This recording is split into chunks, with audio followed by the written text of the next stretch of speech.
pul bo'lsa aka dachani bosib olish kerak. Bugungi manzilimiz Angren shahar, To'kent qo'rg'onining shundoqqina tepasidan bo'ladi. Akalarimiz mana ko'rib turibsizlar. Mana shu joyga uy egalari sotishyapti. Ko'rishlaringiz mumkin. Mana bu yoqda borisidan joylar olib olingan. 50 sotixli joy. Juda ham arzon narxga sotishyapti.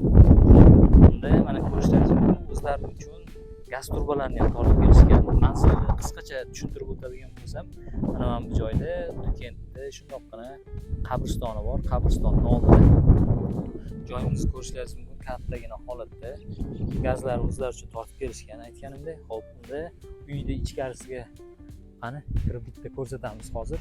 Bu yoqdan kirib kelaverishimizda mana ko'rishlaringiz mumkin. To'g'rimizda garajimiz bor. Garajdan keyin katta eshik holatda bo'ladi. Bu yoqda mana ichkariga kirib turib uje videoni boshlaymiz. Kirib kelganimizda mana gazlarimiz o'rnatib qo'yilgan. Aytganimdek, uy egalari ancha yugurdik dedi bu uchun. Yaxshigina yugurib mehnat ketishgan.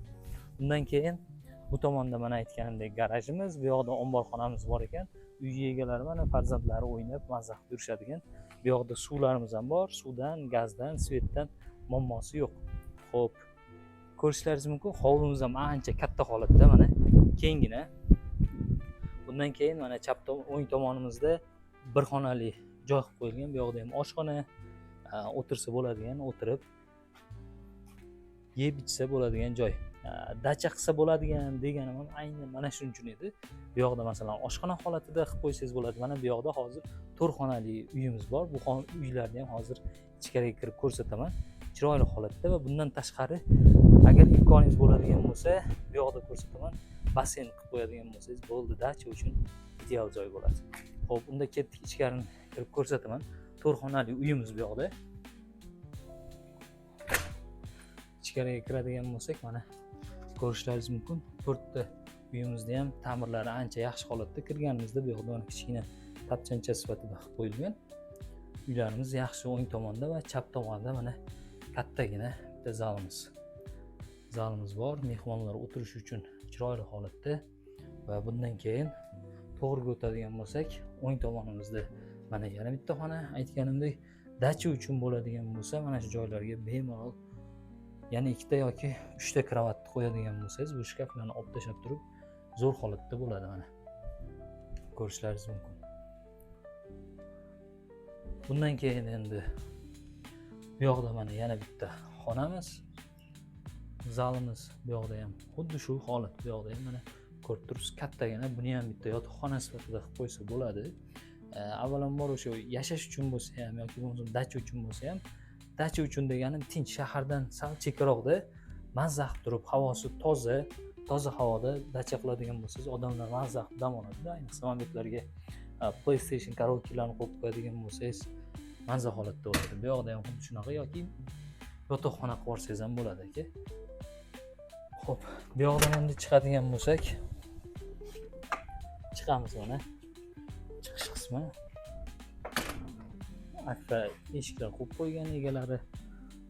Hovlimizda ham chiroyli holatda bo'ladi. Uzumlarimiz ekilgan. Bu joyda ko'plab daraxtlar ekib qo'ygan egalari. Ancha daraxtlarni ekishgan. Mana giloslarimiz pastda ko'rinib turibdi. Bu yoqda o'sha aytganimdek oshxona, o'tirsa bo'ladigan joy va bu yoqda mana mevalar. Bu tomonimiz mana o'tishimiz uyimizning orqa tomoni. Pastimizda 50 sotix bo'lgani uchun joyimiz ancha katta. Mana shu joylarga